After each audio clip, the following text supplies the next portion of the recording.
तुला काय लाज नवरा असताना पर पुरुषाच्या अंगाला चिटकतेस खाली बस काम धर बस खाली बस ओट बस ओट बस मी नाही बसत तुझी इच्छा चल आजपासून तुझं कॉलेज बंद काय सांगते मी आणि केळाच्या पाठीपाशी केळं विकत बसायचं काय सांगते मला हलवू नको नंदीबाई नावानी कामाचं बघा सोडायचं करू नका हे जाऊ दे हे ऐकायची पाठी समजलं पण मी सांगितलेलं कामाचं काय केलंस केलं की कुठं आहे बघ तो उंदीर पण दिसना अगं बया जरा दम काढा की जरा अजून यश आहे आता तुम्ही सांगितलंय का 16-17 वर्षाची पोरगी आणली पण दिखणी आणली दिखणी आहे सगळं आहे आणली कुठं आहे मग काय दिसत का तुम्हाला जरा दम काढा की दम चांगले चांगले आवडली कसं आहे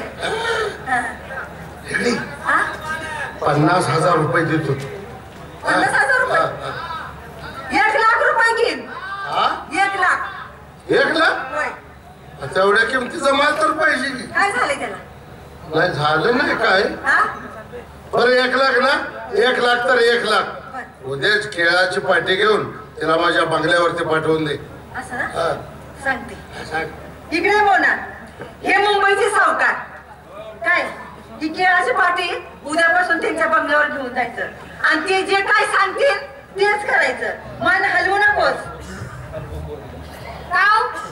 मुंबईचे सावकार तुम्हीच का मीच मुंबईचा सावकार मग तुमच्या बंगल्यावर केळाची पार्टी घेऊन यायला आम्ही का तुमच्या बापाचे नोकर आहोत का माझ्या बापाचा नोकर आहे का म्हणजे माझा अपमान करतेस त्या मुंबईच्या सावकाराचा अपमान त्या बाईला माझा अपमान करते काय शिकवणेच का नाही शिकवण्यास अहो जरा दम खा की मुंबईच्या सावकाराचा अपमान म्हणजे काय अहो सावकार बापाचा नोकर आहे काय म्हणते बघायची नाही अल्लड येते अल्लड काय अजून कॉलेज शिकतय कोणाचं काय कुणाचं कॉलेजला जाते ते अजून अल्लड त्याला काय करते ब कॉलेजला जाते होय कॉलेज सारवायला कशाला सारवत्या कॉलेज शिकायला जाते शिकायला चुकली असेल तिला अजून येत नाही काय येत नाही ते केळाची पाठी घेऊन ती मी शिकवतो बर बर लावून ते तर शिकव सर माझा अपमान केलाय तिनं समजूच काढते सांग लवकर मोना इकडे ये काय ना मोना मौना माझी लाडाची हो ना काय रे आता सावकारचा आपण केला तुला लाज वाटली नाही आता सावकाराचं खातीस की कपड्याला तर वापरतीस तू आलीस त्यांच्या जीवावर चालले दागिना वापरतीस आणि त्यांना तसं बोलतीस होय ते काय जमायचं नाही की केळाची पाठी त्यांच्या बंगल्यावर गेलीच पाहिजे काय सांगते आई तुला काय वाटतं मला काय माहिती नाही अगं या सावकाराचं आणि तुझं खूप वर्षापासून प्रेम आहे या सावकारापायी तू माझ्या वडिलांचा जीव घेतलास आणि आज मला त्यांच्याशी लग्न करायला होते लग्न करायला मी केलं असतं पण नात्याने ते माझे वडील झाले आणि त्यांच्याशीच लग्न करायला होते अशा आईला समाजात राहायचा काहीच अधिकार नाही अशा आईला गळा दाबून मारलं पाहिजे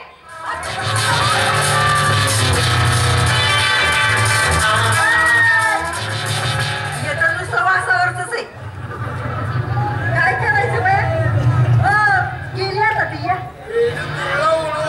गेली या खेड्यात रस्त्याने इष्टी गेल्यावानी गेली धुळा उडवून रागानेच गेली ती रागाने गेली मेली असते की मी तिचं चुकलंच थोडं काय चुकलं तिचं चुकलं नाही तर तुझा गळा धरला तिची फार मोठी एक चूक झाली कशाची त्यानं नुसतंच गळा धरला दाबलाच नाही दाबला असं म्हणजे तुम्हाला राहणं मोकळं झालं असं नाही का आणि आता कुठं मला बांधून ठेवली जाते तिची समजून समजूत काढतेस माझा अपमान केलाय तिनं सांग अगं आतापर्यंत या मुंबईत कुणी या सावकाराचा अपमान केला नाही आणि तुझ्या पोरीने माझा अपमान करावा शिकलेल्या पोरी त्या शिकलेल्या पोरी आहेत मग अपमान तिकडे शिकलेल्यातच करायचा का माझ्याकडे जाऊन सांगते तिला समजून घालते तिची सांग तुझ्या माईला माझा अपमान करतेस काय मी पण या अपमानाचा बदला घेतल्याशिवाय राहणार नाही या मुंबईच्या सावकाराचा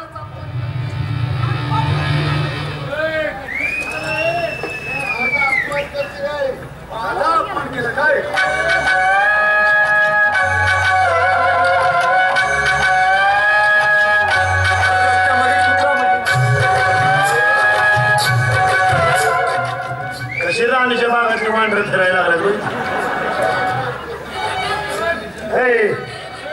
का फिरायला लागलाय? राम राम, नमस्कार. आमच्या घरात आल्याबद्दल आम्ही तुमचं स्वागत करीत आहोत. बापाचं घर माझ्या घरात कामाला तोय सर, आमच्या घरात आल्याबद्दल मामा असं का टेन्शन फिरायला लागलाय? मला एक सांग, तो इथं कसा काय मधुरा घेऊन तू कॉलेजवर त्याला सोडायला गेला नाहीस? नाही नाही नाही. अहो बाबा तसं काय नाही. हा पहिले म्हटलं होता सिनेमा बघायला जायचंय म्हणून. सिनेमा? अरे नाव आहे का? माझ्या पोराला वाईट नादाला लावतोस, माझ्या पोराला सिनेमा बघायला घेऊन जातो शाळा सोडून. मग तो कसा सांगतोय? मी हो पिक्चर माझा काय संबंध आहे का? नाही हो, शपथ नाही हो. नाही कांद बोल.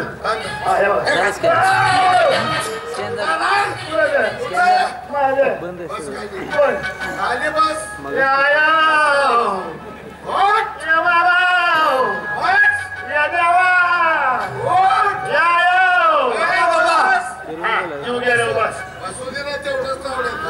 बाबा त्याची काही चुकी नाही. बाबा तुम्ही थोडा माझा विचार काही करत का नाही? अहो तुमची चप्पल आता माझ्या पायाला बसते. मग माझ्या लक्षात म्हणजे तू विचार करत असणार आहेस, बापाने एवढी धनसंपत्ती कमावली पण ते संपूर्ण इस्टेट बापाच्याच नावे, आपल्या नावे काहीच नाही. काळजी करू नकोस मधुकर, मी उद्याच वकिलाकडे जातो आणि संपूर्ण इस्टेट तुझ्या नावे करून टाकतो. मग तर झालं. बाबा तुमच्या इस्टेटशी मला काही घेणं नाही. अहो माझ्या लग्नाचा विचार करा. लग्नाचा? मग अरे अरे अरे अरे अरे अरे उच्चारली जीभ लावली टाळ्या. हुशार बाबाला म्हणताय माझ्या लग्नाचा विचार करा. पण मी काय म्हणतो, एवढा मोठा बाप जिवंत असताना तुम्हाला बायकोची गरज काय? त्याला सोड माझ्या बायकोची गरज काय? म्हणजे तुम्ही आहे ना पोरगी बघायला. असं म्हण ना. हे म्हणतो मी मधुकर, अरे लग्न तर तुझं करायचंच आहे, पण त्यासाठी एखाद्या गावी जावं लागेल, स्थळ पाहावं लागेल, एखादी मुलगी पाहिली पाहिजे का नको? मुलगी पाहायची काही गरज नाही. मुलगी मी पाहून ठेवलेली आहे.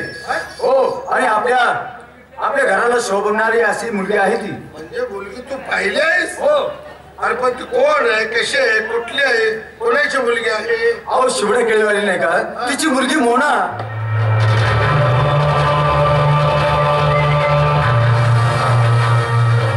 काय तर जबर झटका बसलाय वाटतं. शिवडा केळवाली हिची मुलगी मोना? हो. मधुकर, ती शिवडी कोण आहे तुला माहित आहे? अरे ती मुंबईतील एक वेश्या आहे, वेश्या. बाबा शिवडे केळीवाली एक वेश्या असेल, तिची मुलगी तर वेश्या नाही ना. शिवडे केळीवाली अपवित्र असेल, तिची मुलगी तर अपवित्र नसेल ना. बाबा मी लग्न करेन तर शिवडे केळीवालीच्या मुलीशी मोनाशी. मधुकर, मी तुला बजावून सांगतोय, त्या मोनाशी तुझं लग्न कधीच होणार नाही. बाबा मी तुम्हाला शेवटचं विचारतोय, मोनाशी माझं लग्न करणार की नाही? मी तुला तेव्हा सांगतोय, लग्न कधीच हे होणार नाही. माझं लग्न जर मोनाशी झालं नाही तर मी आत्महत्या करेन. मी चाललो. कुंडी लगा लो सैया, मैं तुमको जन्नत दिखाती हूँ. अहो देखणं झार पोरग, केसळू पोरग राव, जीव द्यायला चाललंय. हा म्हणजे तेच ते. अहो तरणं आता जर का पोरग मेलं, हा जर का पुचाकलं, एक विषय ना, जर का भावनाबरोबर तुम्ही लग्न नाही करून दिल्यावर जर का ती पुचाकलं, त्याच्या सदम्यानं 2 दिवसानं तुम्ही पुचाकता. एक विषय ना, दोघंही पुचाकले, मग एवढे इस्टेटीचा मालक मी होऊ नाही, मला नाही जमलं. तुला कमी पडली तुझ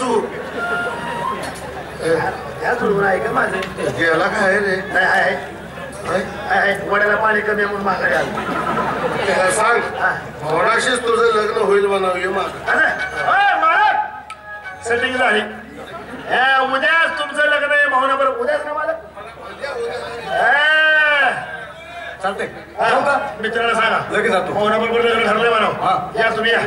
बसा, आता सगळी तयारी केली पाहिजे. सगळी लग्नाची तयारी तुझ्या. मंडप ठरवतो, बँड ठरवतो, जेवणाचं ठरवतो, हा सगळं डेकोरेशन ठरवतो. सगळं मोठं लग्न झालं. तुम्हाला घोडे किती राहू? मला सोसर तसा एकयोग राव. काय मालक मनामध्ये पाप आणताय? अहो सावकार पुत्राचं लग्न आहे, वरातीला घोडे किती आणू हे म्हणतो. 1-2 मास झाला ना.